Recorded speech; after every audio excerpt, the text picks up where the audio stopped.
OSU ND game, what it means. Now, you shit all over this morning, so if you want to do this dance again, go ahead. I'd be happy to. Go ahead. Tell me why OSU going on the road at night to Notre Dame doesn't mean a lot for that program. It means a lot for the program. Now you're taking what I said out of context, and I know you view things through the lens of... Quote, well, it wasn't impressive. It wasn't easy. It's not supposed to be. What I said and what I will reiterate is Ryan Day lost his mind in the postgame at an 86-year-old man, Lou Holtz. Where's Lou Holtz? I'll arm wrestle him right now. I'll throw him to the ground. Who says we're not tough? Mike, toughness clearly a point of insecurity for Ryan Day. Clearly struck a nerve what Lou Holtz had said on Friday's McAfee show. Why he said it. But hold on. If he thinks they proved the point about toughness, running 4th and 1 jet sweeps and being stopped on multiple 4th and 1s, he didn't prove that they're a tough team. It's a good win. It's an impressive win. It's not a tough, like a barometer of their toughness. Okay. I think he's got it all wrong, and he's very insecure about it. Okay, two things. You're missing the easiest reason he said it, but let's do that part last. It is a tough win. You have to, now I know you wouldn't know this being in the bag for Michigan, but some teams go and play people. There we go. When you go on the road and you're not cruising and you are down and you are facing adversity and your best receiver does get dinged up and Kyle McCord, hey man, time to take the training wheels off. Those moments are what you draw upon later because you learned we can do this. Toughness doesn't have to come in the form of it must look a certain way. When you need a yard, can you get a yard? And I don't know that they're that team yet. Well, we're getting to the second part. First of all, did they hold up against Notre Dame's ground attack? Notre Dame outrushed them. But did they hold up or did they get bullied off the field? They held up. They haven't been able to do that against U of M. U of M is why he said that. I know. It got nothing to do with Lou Holtz. It's absolutely about U of M. They're in his head. His head. Yes. And I'm fine with that. But knocking this win that it was some finesse factory, you're down at Notre Dame at night, minute and a half to go, one timeout. You know who made some big throws? Kyle McCord. And you know who did get in the end zone? Now, I know what you're going to say, but Marcus Freeman only had 10 guys on the field. And he was listening today. I was trying to support you, but I had to turn it. I'm like, this is ridiculous. You had to turn it? I did. It was ridiculous. That hurts. And I mean, your partner I don't expect much from because he played for Michigan. But for Christ's sakes, this isn't the Kremlin. It's okay to say, hey, if Michigan had gone to Notre Dame and won on the last play of the game, you'd be talking about unbelievable character. Mike, if you want to put Ohio State ahead of Michigan in the top 25. Oh, I don't care. I would do that. I said that today. This doesn't have to be Michigan football played a tough schedule. They haven't.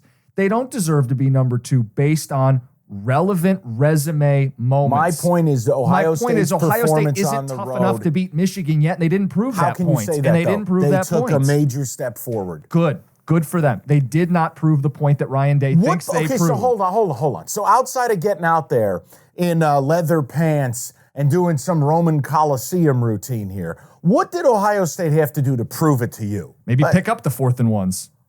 So because he made an idiotic call on the jet sweep. He had one early in the game, too, in the first half, in the red zone. What was that? The play pass from the 1 yard line? Yes. Without Harrison in the game. Now, I would agree from a personnel standpoint. I didn't like it. Well, they had like 3 cracks at it. Didn't get it at all. No. You ever think that the Notre Dame team you picked to win and that you've told me are a national title team might have had something to do with that? How do we know that Notre Dame's not as good as U of M? How do we know? The point I'm making is you don't get to have it both ways where you go, Notre Dame's going to beat Ohio State, Mike's an idiot, and then Notre Dame plays real well but loses, and now all of a sudden Ohio State's not tough because what? The team you thought was super was actually really good? Notre Dame played a really good game, man. And I understand Marcus Freeman had a major boo-boo, including, you know what real problem I had? The play action pass. Why, if you're Notre Dame and you don't play pass, you don't run that type of offense, why are you going play action late knowing Ohio State's front could get me and put me in that 2nd and 18? You're talking the first down, because the second down, they threw the ball, it's incomplete. Right. Right, Cost you I'm 40 saying seconds or a timeout. you needed to stick to what you were doing, including that double running back concept where it was almost like QB lead in the triple Yep. option. Oh, yeah. We're going to allow that first running back to get out there and then turn the other way, and now the lead. Look, I just think it's comical to me. That's all. I mean, locally here, people want to, oh my God, did you see what JJ did against Cutscene, East Carolina? But yet, I got to listen to two guys in the morning tell me how little OSU did at Notre Dame at night.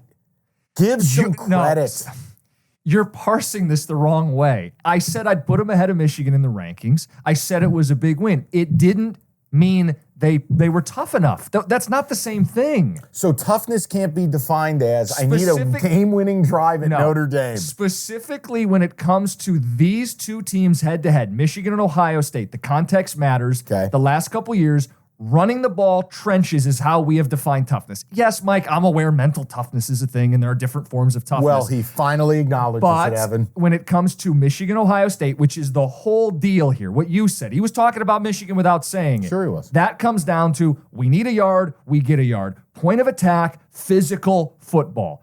I don't think they displayed the toughness he thinks they did with his post-game bravado. That was the point of the show today. What I liked defensively, toughness to me. Sam Hartman, 175 yards passing. Sure. Okay. You know what else stood up to me is outside of allowing Estime to have 120-yard run, they held up against 4-5 running backs by Notre Dame. Notre Dame continued to try to pound the rock. They ran it 40 times, 170 yards. Now, they need to continue to improve. I'm just making a point. It didn't go your way. You had adversity. You did get stopped. But what were they able to tap into late? Still with the game on the line, still in that moment, they still called a run. And okay, there are 10 guys on the field. Guess what? They don't have to apologize for that. To me, I didn't ask him to apologize. That scares me about Marcus Freeman. Yeah. And I've been a big Marcus Freeman guy. That is one of the unforgivables. I'm not going to make him Josh McDaniels or Brandon Staley. Well, let's get to those guys. Marcus. You want to? Go ahead.